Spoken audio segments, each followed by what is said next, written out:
My name is Brendan, and over the past year, the Delight Cafe team and I have traveled across the U.S. researching this rapidly growing industry of CBD products. What we have found throughout the industry were products that were inconsistent in dosage and used ingredients that weren't even lab tested. Products with chalky textures, bitter aftertaste, and worst of all, confusion among the CBD consumers. That's why we created Delight Cafe. A 15 milligram lab-tested, all-natural, water-soluble hemp CBD powder pack. It's odorless, colorless, and tasteless. Add it to your favorite drink of choice, wherever, whenever, on the go. Quickly find your calm, your balance, and your delight when you need it most.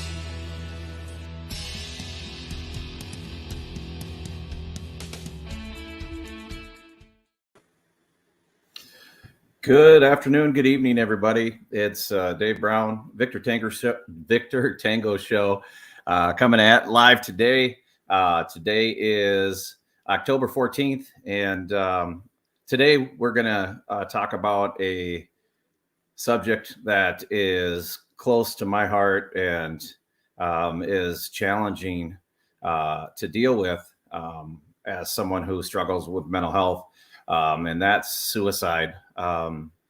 Just within the last couple of weeks, I have personally had people who have committed suicide around in my circles, and is really beginning to rock my world a little bit, and really create some depression and some other stuff too. But what I'd like to do is just kind of have a conversation around it and just talk about awareness, talk about maybe some resources, talk about, how we deal with it, tools, and those kinds of things. Today, I'm going to be having the discussion with my brother, Brian, who I served with in Alpha 1-4. And so let's bring him on. What's up, Brian? How you doing today? Fernando, bring him in here. I'm good. How are you doing today, Dave? Well, like we had talked earlier, I'm tired, I'm run down, and feeling a little down about all this mental health crisis stuff that's going on in the circle of friends that I have, and the suicides in the community that I have, and just trying to make it through, with the holidays coming up and all of those types of expectations on family. It's getting to be a struggle for many people, and just thought it'd be a great idea for us to talk about that. So what do you think? Absolutely. I agree 100%. So, I was notified yesterday of a friend of mine who had been trying to, I want to say, give guidance to her younger brother as to getting his life back together and have a more focus on other things than partying and getting high. And the unfortunate thing is this gentleman took his life by overdosing. And the one thing that is confusing to me is you push everybody away when you're addicted, and then you take your life. It seems like that's kind of a selfish thing to do. I see that side of it, but the other side that I see is that the demons are getting that bad that you have to do something about it. And that's a scary place to be. I've been there. Brian, you ever been there? Yes, I have. I have been there, and it is a very scary place to be. It's one of the saddest things to me is the fact that when people get to that place, it's kind of like you said, they push everyone away, and then it seems like in their minds they tell themselves, if I'm dead, nobody's going to care anyway. Nobody's going to even notice. And that is so far from the truth. I mean, that's the worst thing you can do. And the aftermath that the families have to deal with after something like that happens. I mean, I've literally watched it tear families apart. It's happened in my family. So yeah, and I mean, I've been dealing, and you've been dealing with this. We've had conversations about this, that we've been dealing with a lot of this since leaving service with our Marine brothers. It's just every time that it happens, the impact that it has of, man, I remember all the memories we have had with them. And it's just tough to understand or believe that they got to the point where they couldn't reach out, whether they were embarrassed or didn't think we'd understand. And they ended it. And I know that I've been in that place too, and it hasn't been easy. And knowing that somebody's there is always a benefit. So what would you recommend somebody do if they're apt to have these thoughts or these times alone where they might be doing this? What would you say that they should do? You need to find a strong person. And when I say a strong person, I mean a someone that you look up to. You never want to turn to someone that might not be, they might not even want to deal with the topic. They might not want to help you. You definitely don't want to turn to someone that's going to look down from you or down on you for that. So whether it's a parent or an uncle or aunt or, a family member, whether it's a religious figure, whether it's your pastor or priest or anyone like that can give you good sound advice. And more than likely, if you go the religious route and talk to a pastor or a priest, they've more than likely been in this situation before, so they will have the tools to be able to help you. There's the suicide hotlines. There's tons of them. I don't even know how many there are. Definitely veterans organizations. If you're a veteran, call up your local VFW if you don't have anyone else. Tell them you're having a rough time. You need someone to talk to. There's obviously going to be somebody there that's had similar experiences and can relate with what you're going through. Yep. And that's what people need at that point in that instance, is somebody who's been there, done that, got the scars to prove it, to be able to share those stories with. In my past, I've been in a situation where I've attempted to end it all. And the things that brought me to that point, a lot of the times, are a lot of stress and from work, from family stuff, money issues, to drinking, to numb the pain, self-medicating. Those are the things that drive me to that.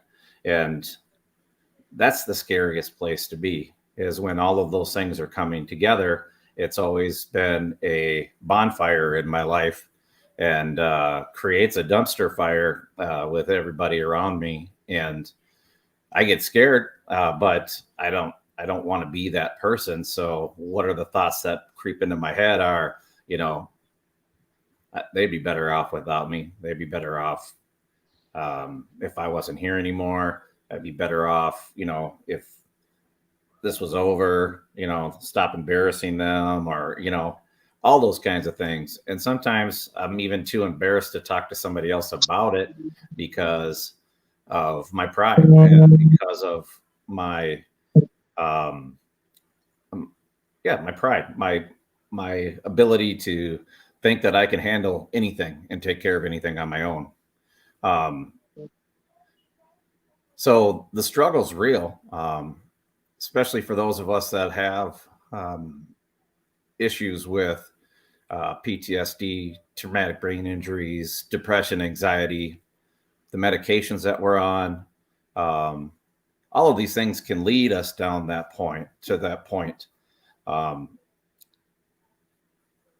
What would you say is one of the number one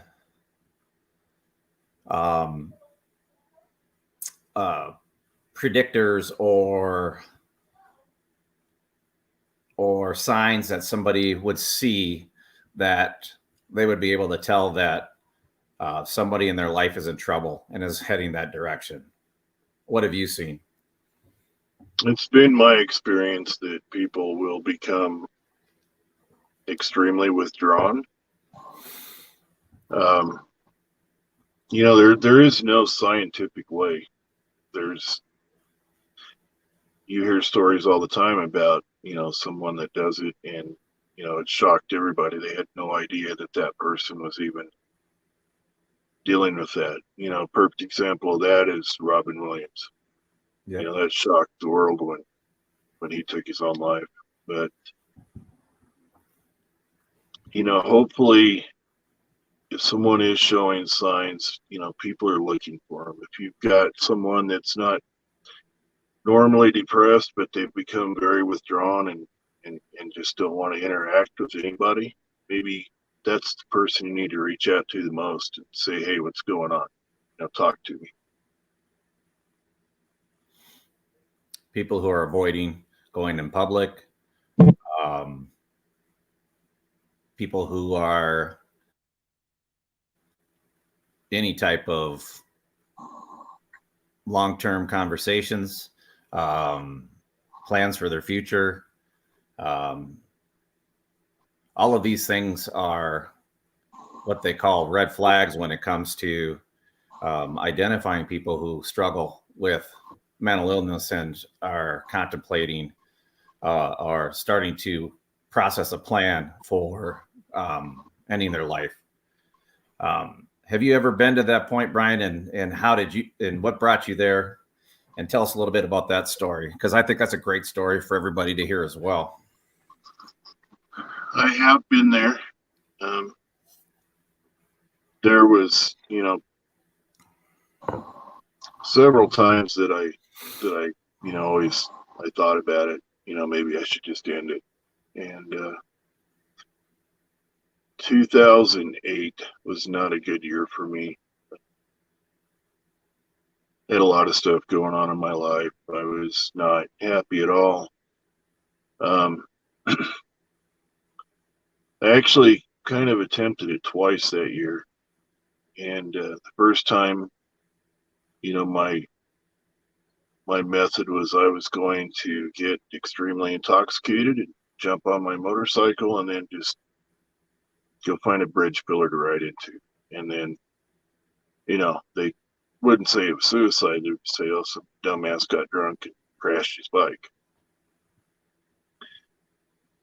And that one didn't work because the night I got drunk and decided to do that, I guess I got so drunk I couldn't figure out how to start my motorcycle. So that kind of backfired on me. And then a few months later, I actually got to a point where I literally was leaving everything behind. I was going to a new place, and on the way there, I decided that it was just time to end it. And same deal, I felt like I needed to be intoxicated to do it, so I got pretty intoxicated, and I actually had a 45 to my head when, I'm going to call it, divine intervention happened. And it's an experience I really can't explain, but I knew that it wasn't my time, that, my life was not that bad, that, yeah, it sucked at the time, but for some reason I was supposed to be alive.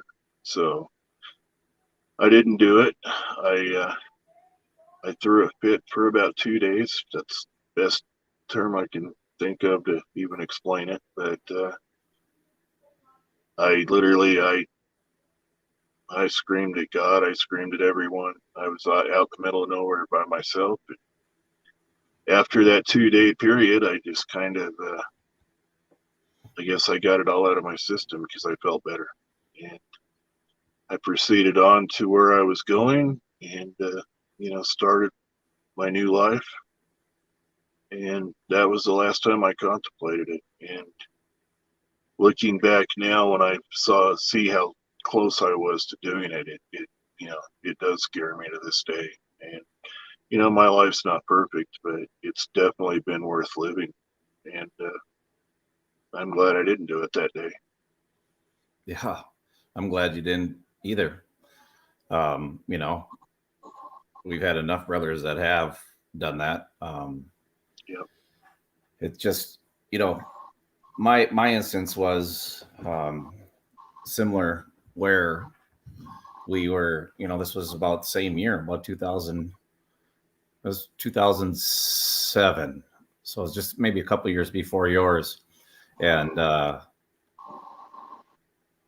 had been just swamped with the job I was in, and was drinking heavily, and was getting into a lot of arguments with my spouse, and we were having a lot of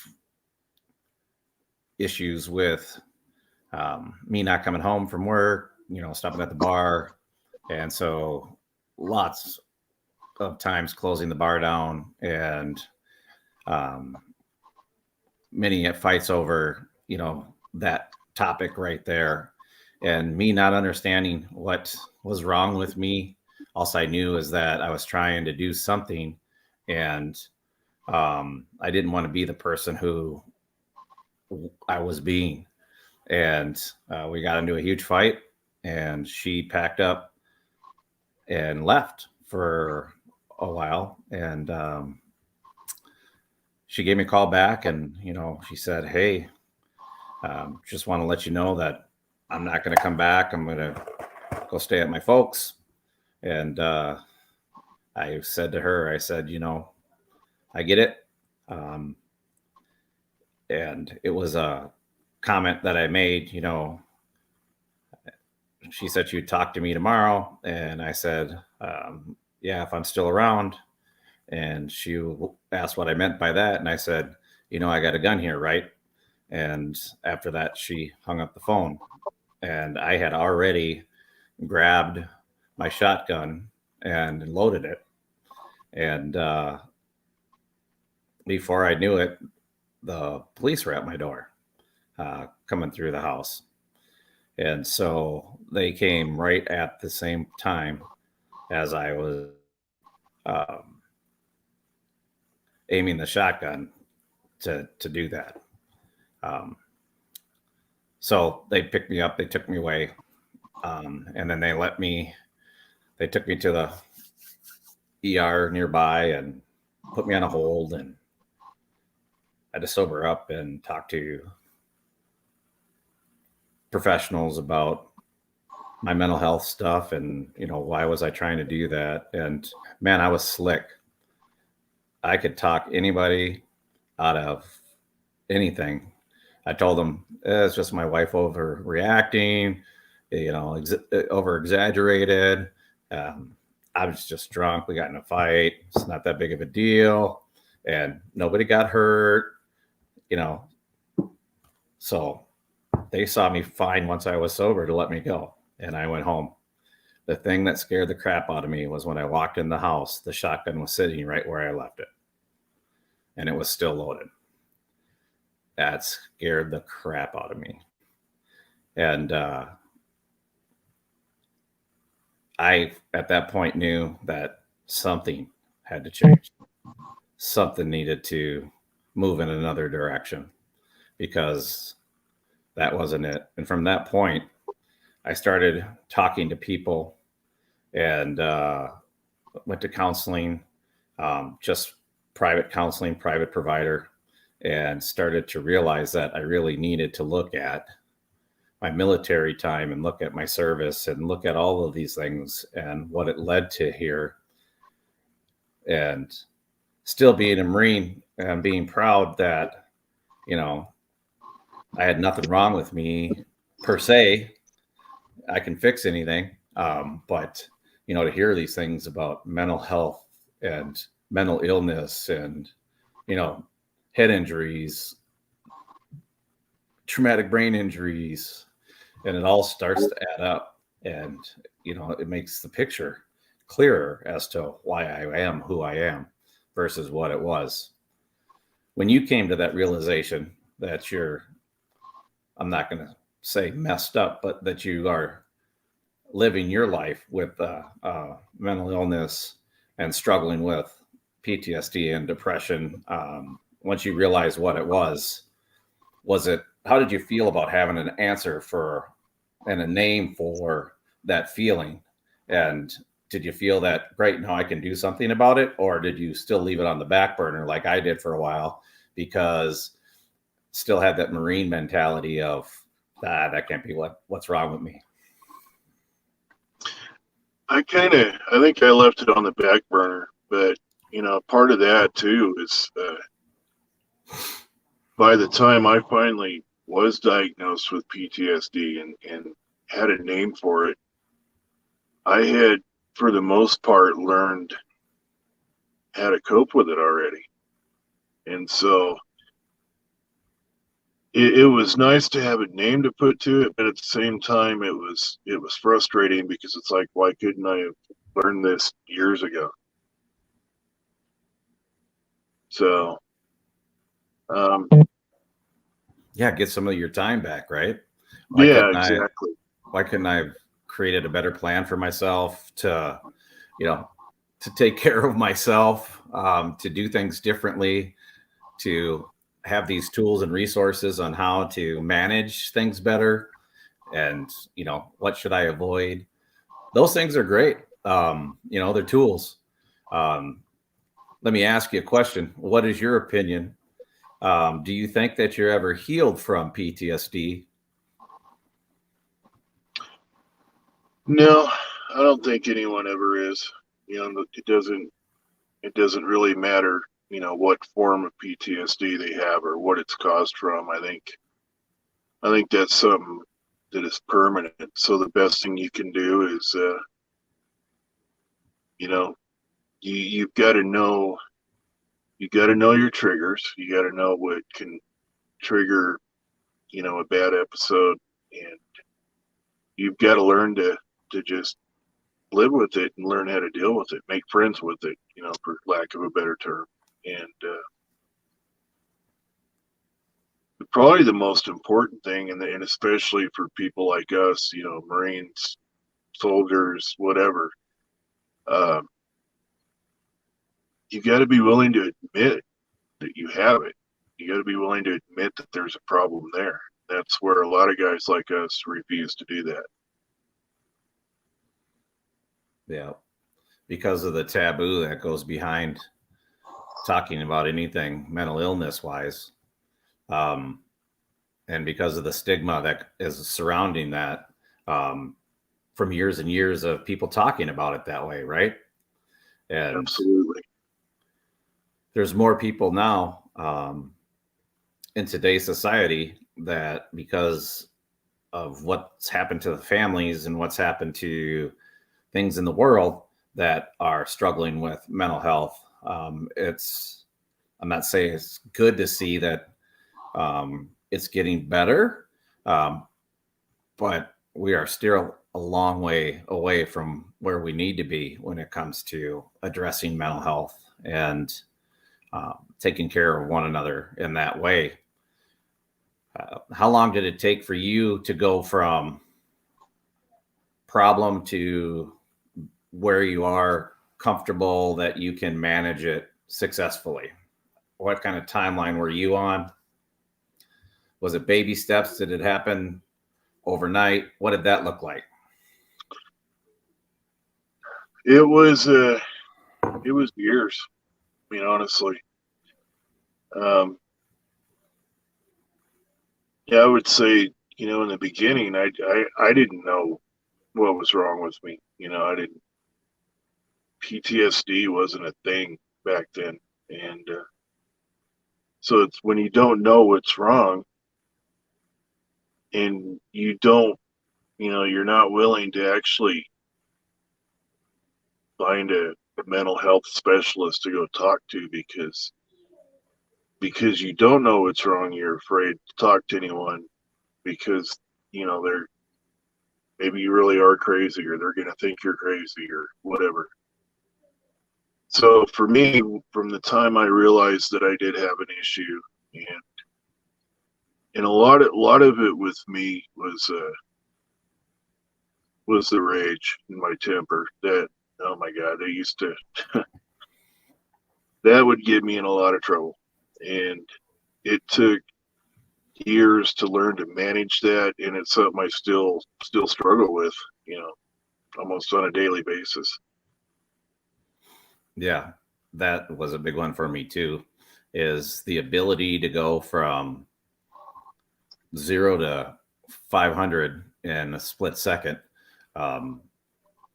Because that's the way we train. That's what we were supposed to do. That's how they wanted us to react, to be able to go from normal life to, okay, now it's time to turn on the rage and get moving towards what we need to do, towards the enemy, whatever it may be.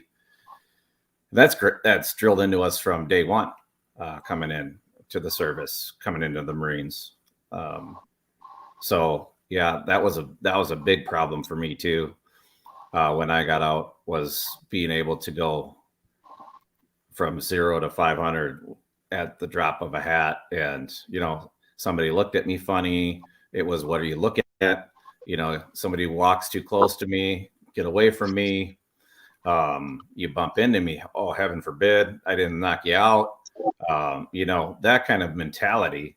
For some reason, you come back to society, and this is 1993, 1994, and people don't think that that's appropriate. And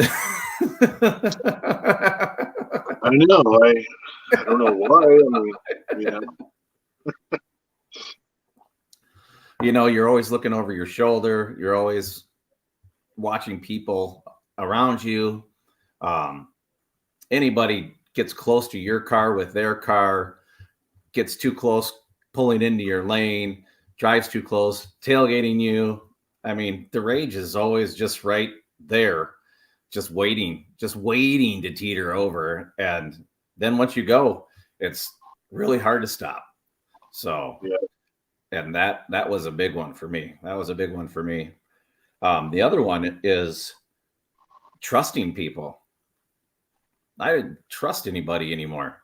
I didn't trust my friends that were my friends before I went into the service. I looked at them differently.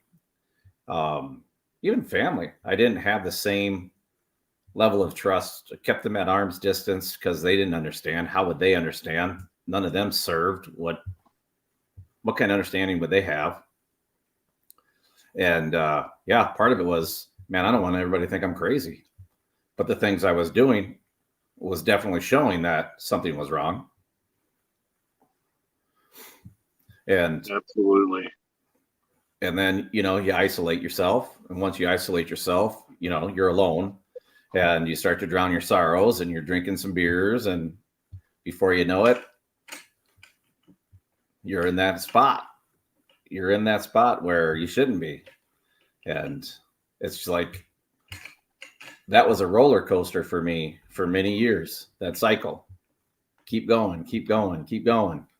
And man, I didn't like the person I was in that time. And there's no way that people around me could have liked the person that I was in that time. So, that was rough. I know all you people out there think that I'm just this big cuddly teddy bear, and y'all think that people just love me because I can talk, but it hasn't always been that way. Jay Bird, grateful the plans you had did not take place, Dave and Brian, because your message is important to be told. Thank you, Jay. But yeah, for sure.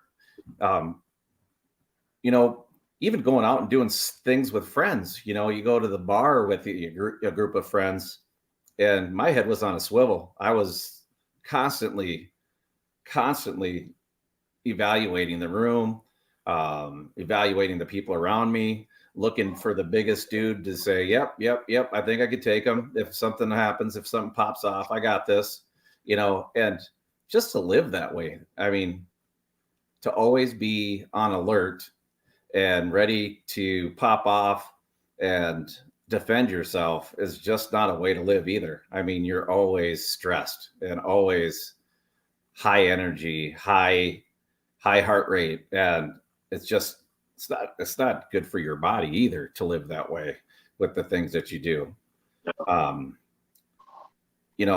What were some of your experiences, Brian?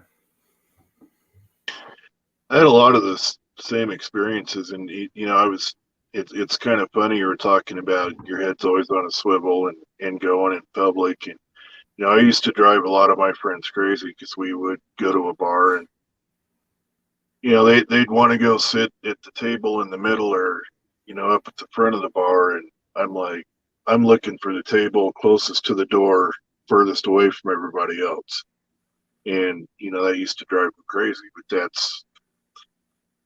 that's just how it was. Yeah.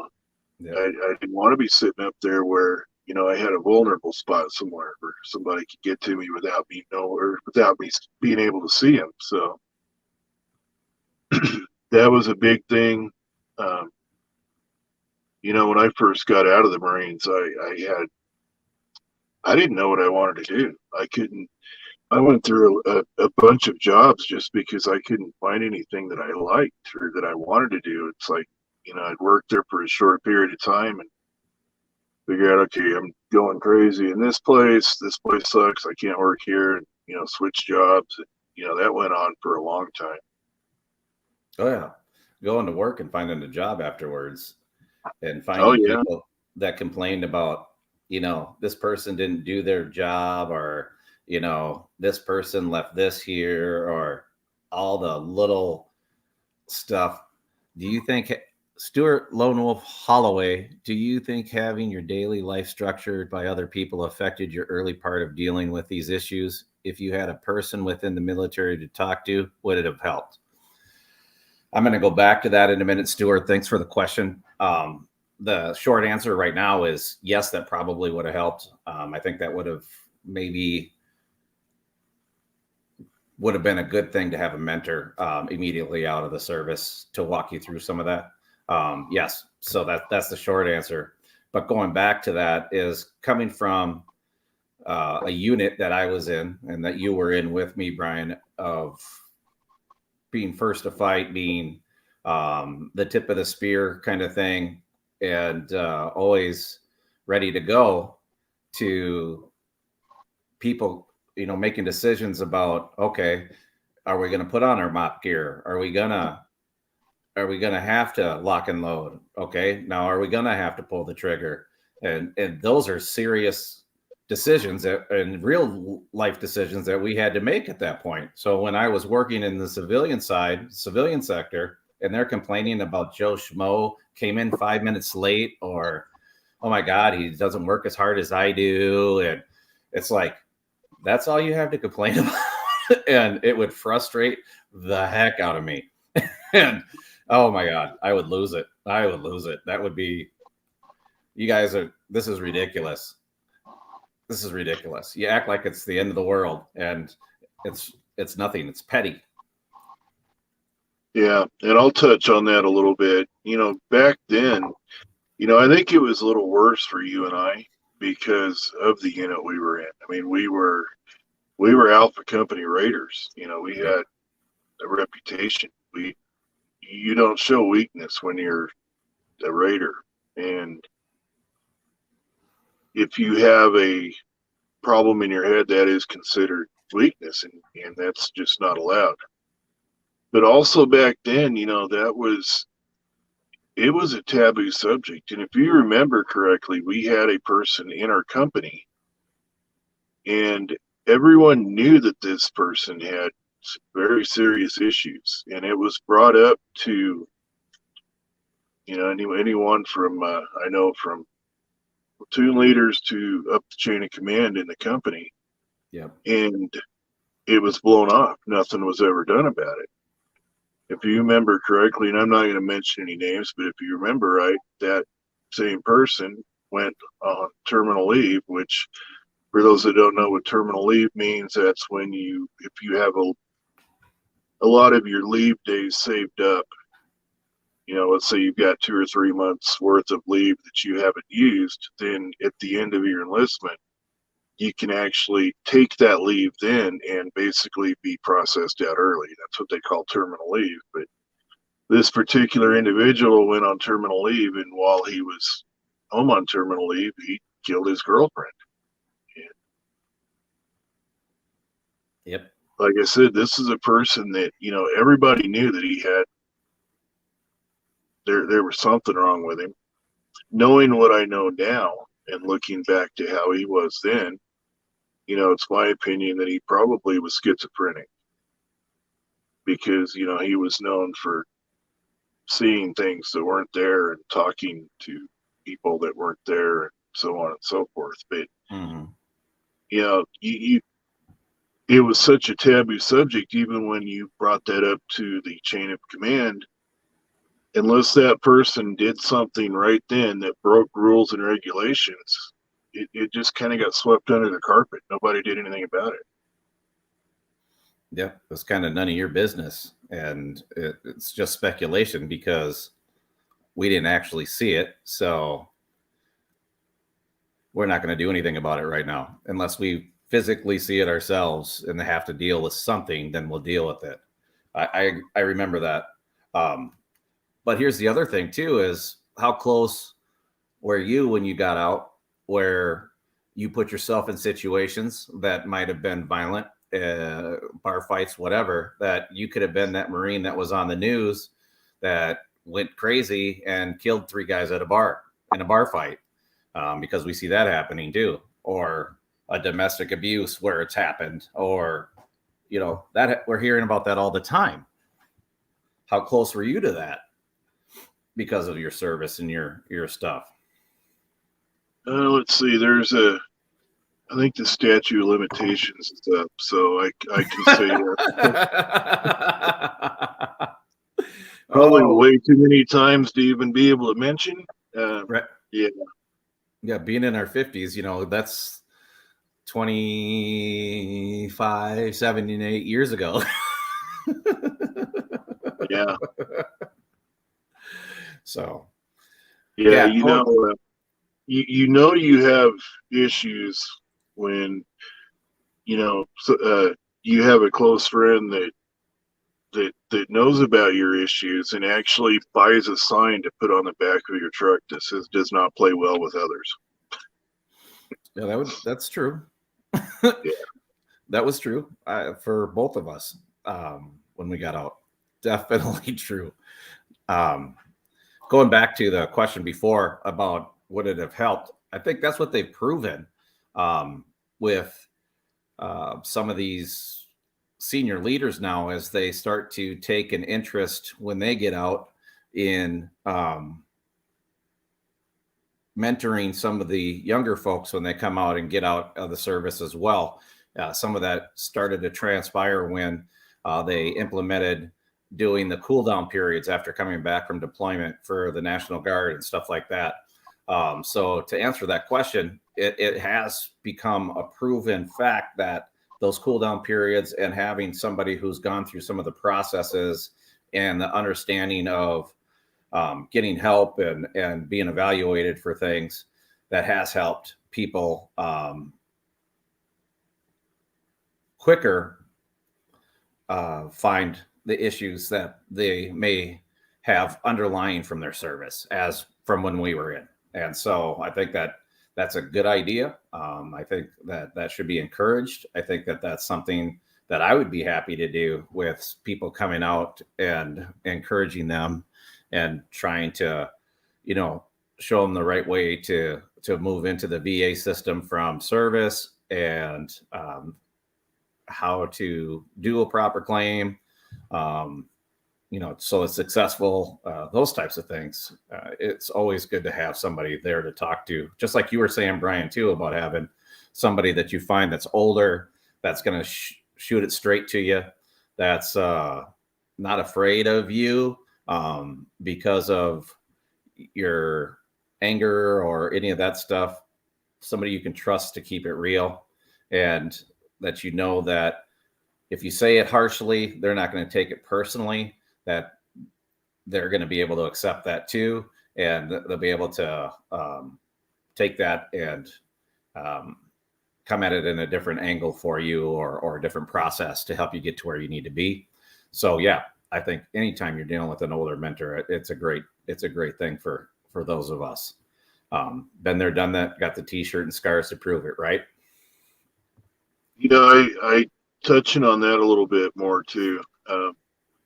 When you're younger and you're dealing with that stuff, we live in a world that has a not me mentality. Excuse me. So when you have a friend that maybe you turn to a friend that you trust and you think could help or whatever, and a lot of times they will blow it off. They'll just say, "Oh, you'll be fine." Just there's nothing wrong. You've got friends. Everything's just fine. And it's because a lot of people with that not me mentality, they think, okay, well, this kind of stuff only happens on the news or on TV, and it's not going to happen to me. And one of my friends isn't going to kill himself. So with that said, that's encouraging everyone. I don't care how old you are. If you have a friend that is showing signs of desperation or depression or anything, take them seriously. Because yes, it can happen to anybody. It can happen to you. It can happen to me. Take that stuff seriously.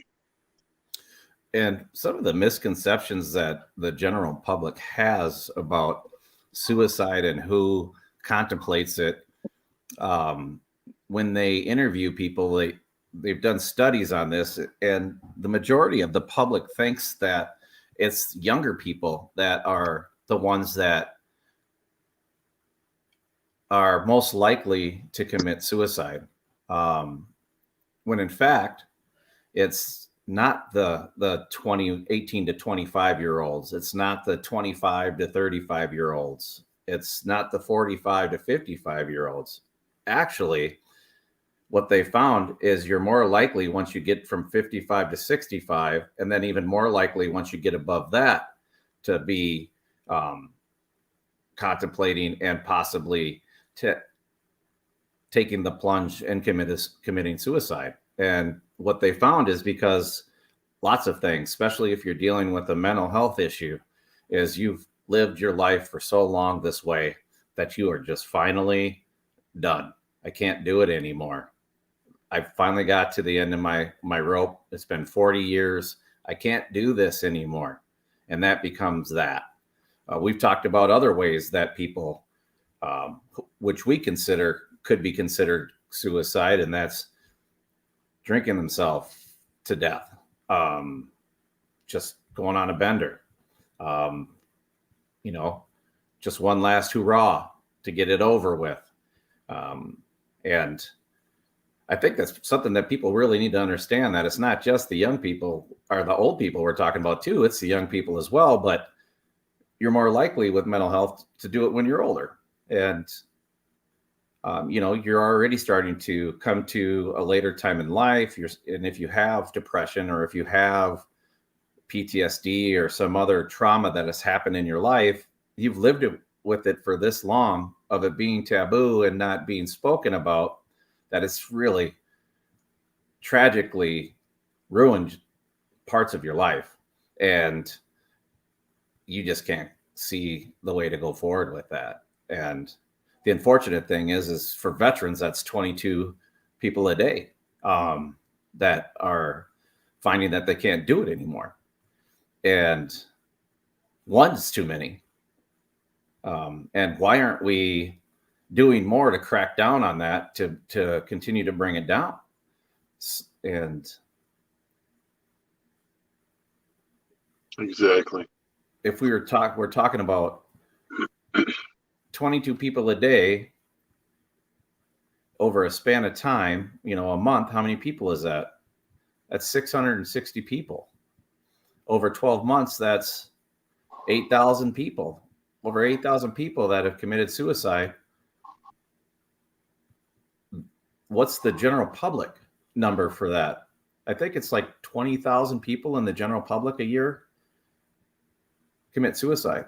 That's 350 million people, about 20 to 30,000 people commit suicide. Out of the 1% that actually, or less than 1% that actually have served our country, over 8,000 of them are killing themselves a year. The balance is off. It's way different. It is, and it's sad because even the news media, yes, it's mentioned and it's brought up, but that's all that's done.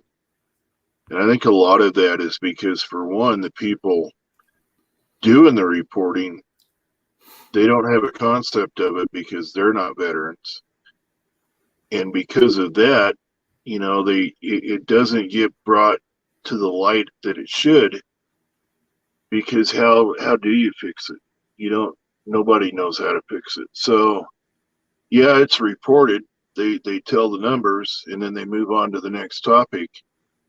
But nobody knows how to fix it. So they don't want to talk about it the way that it should be talked about. Mm-hmm. Because they just, it's an unknown topic to most people. Yep.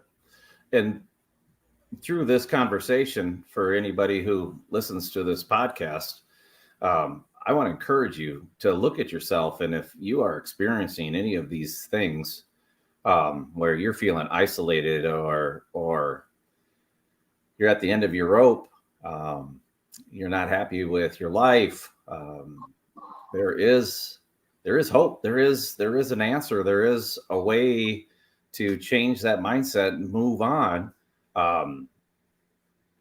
No matter what caused the trauma, and you're better off being here than ending your life. No matter how you want to look at it, living is always better. And sometimes in our heads, we make the outcome of a problem way worse than what it's actually going to be. And that can cause us to do things like that as well. So I want those of us who are strong enough and willing to actually be able to identify with these things, to stand up and say something, reach out to somebody, let people know that you're hurting, let them know that you're struggling. Don't just put the smile on and get through your day, and then suffer alone in silence. Find somebody that cares enough to listen, and attentively listen to what's going on with you, and at least let you get it out and communicate that to you. And you don't have to have all the answers, but I'm sure most of you who are listening to this podcast are savvy enough with a computer that you can Google, these are the signs that I heard, these are the issues. How can I help advise this person? Or what are the resources I can give this person to be able to get them back on track, get them the help that they need? I'm just sick and tired of hearing about suicides or attempted suicides where they weren't successful and now they have ruined their family because of a major injury or something of that nature. And I want to do what I can to bring this message forward to as many people as I can so that something's done. And I want people to live a better life. For me, living a better life includes having a faith in a higher power, and my higher power is God. But I think that's a big piece of it. Having hobbies is a big piece of it. Things to do. Absolutely. Whether it's exercising your mind by reading books, or getting off your butt and riding a bike or going for a walk or spending time out in nature, hunting and fishing, find something that you can find a little bit of joy in and start doing it, because you'll see that joy grow and you'll see yourself getting engaged into it, and you'll see yourself starting to enjoy a little piece of life again. And you'll want more and more of that as it goes. That's how it's worked for me. And that's why I wanted to have this conversation today with Brian, is we need to get this word out. I'm tired of standing by. I'm tired of letting the powers that be, whether it's our senators or our governors or our president or whoever is in office,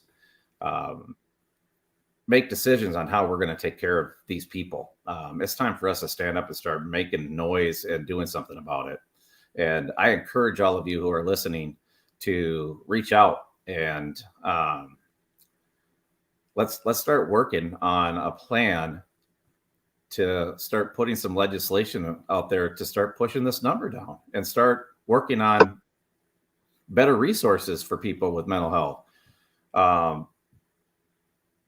Instead of a clinical environment where things are so, I want to say, sterile, let's have these conversations be more comfortable for people. What does Stuart say? Your experiences, no matter how traumatic, can be lesson to others that you can move on. If you can help one life, your trauma becomes positive. That's great advice. That's true. If you can help one person and stop one person from ending their life, then this is all worth it. This time that we've spent here. Stuart, thank you for putting that out there. Brian, what you got to say about that? Well, I absolutely agree with that. I mean, Mama Gotti, hiya, buddies. Hiya. This is why we've been talking about doing this for a long time now, and this is one of the reasons why we were both so passionate about wanting to do this. Is, if I could care less how many views we get, anything else, but if it can change one person's life, whether it's helping somebody file a disability claim and get that and improve their life a little bit, or if it stops one person from taking their life, then all of this was worth it. And, I'll touch on what you were saying about the hobbies. Personally for me, probably the best thing I have found is, I call it wind therapy. Jump on something with two wheels and go. And for a lot of people, it's animals, whether it's a dog or you have horses or cats or, it doesn't matter what kind of animal. But when you're depressed and you're sitting there contemplating your existence and if you should even be alive, it's kind of hard to do that when you've got a dog standing there licking your face, because they don't care about your problems. They just love you. Right. Unconditional love. Yep. Unconditional love.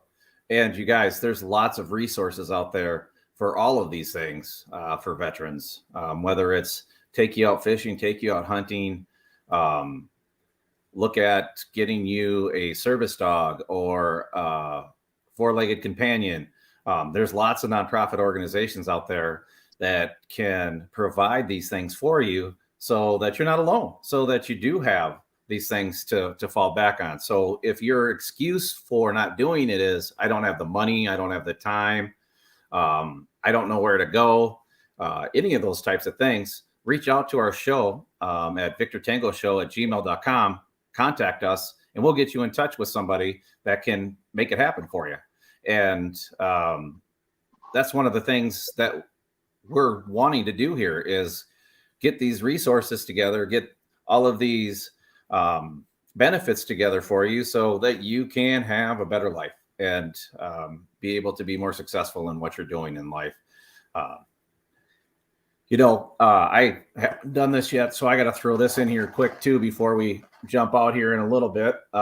Delight CBD, I want to thank them for sponsoring the show and for sponsoring the channel that we're on YouTube. Again, this is a great product if you are struggling with keeping your stuff together. This will help keep you calm in situations where you might be agitated, high stress.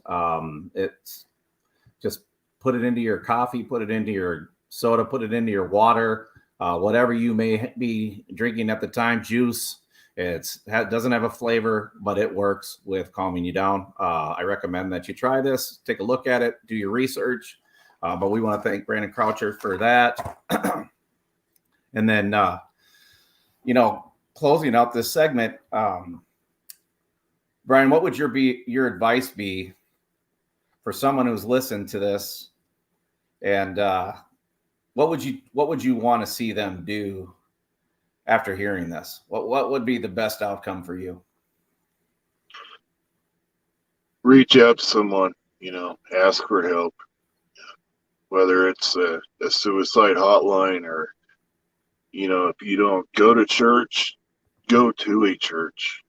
Go to churches until you find one where there's somebody in that church, and, tell them what's going on.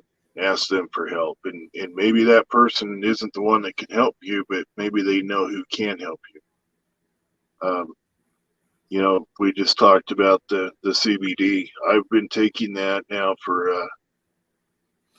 about 8 months, and it is truly an amazing product. And for people that don't know, I'm an over-the-road truck driver. I own my own truck, and one of the hardest things that I have to deal with is the road rage issues. And since I started taking this, my road rage has gone down drastically. And if I know I'm going to be someplace where, whether it's Los Angeles or somewhere like that where the traffic's going to be insane, I'll take 2 of those packets in the morning, and it'll help. But try a product like CBD. If you're not getting drug tested, smoke a joint. See if that will help your state of mind. I mean, I know that works for a lot of people. But the biggest thing is just don't. If you're already struggling, ask for a life preserver. Don't be the person drowning in a pool that's got too much pride to ask for help and then ends up drowning.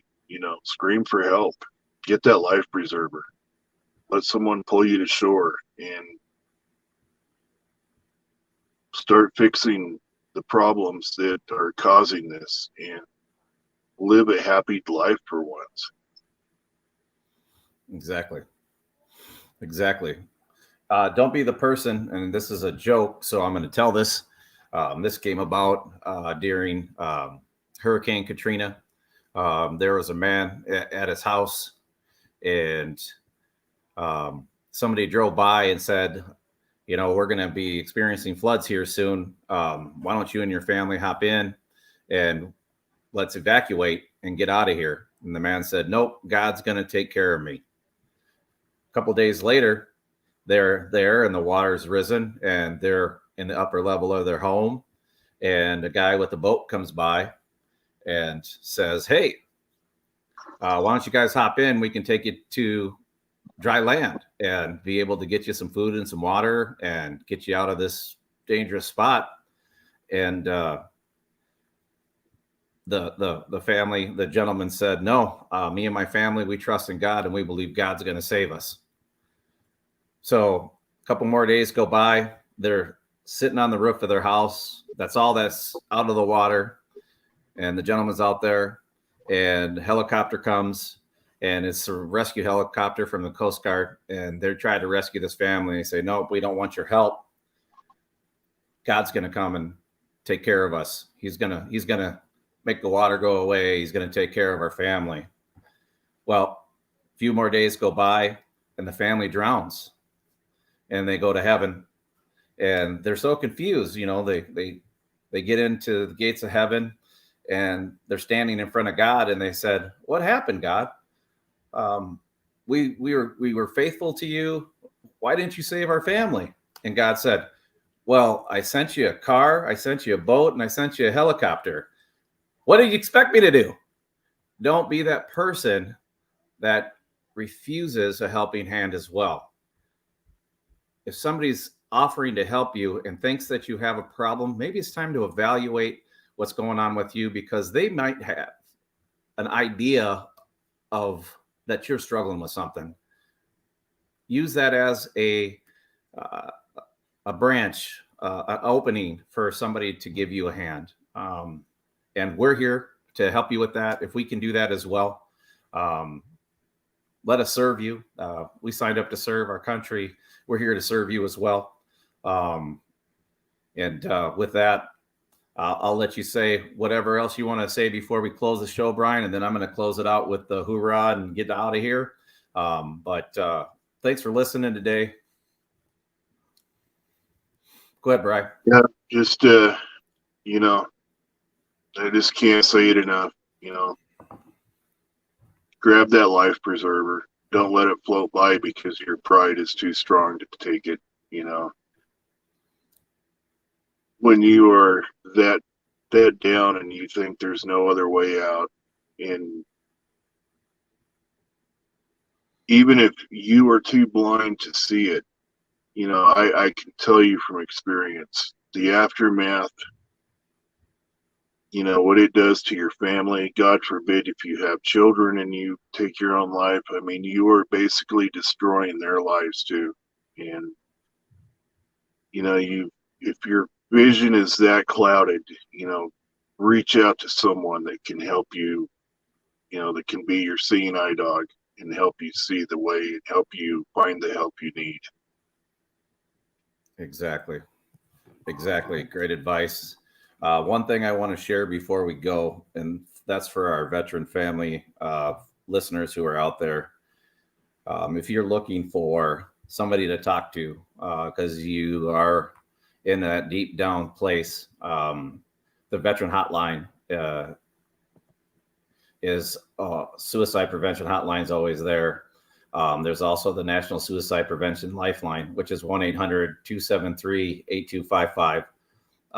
You can just call the VA at their 1-800-725-2000 phone number and get run into all their phone chain and be able to speak to somebody if you're having a mental health emergency as well.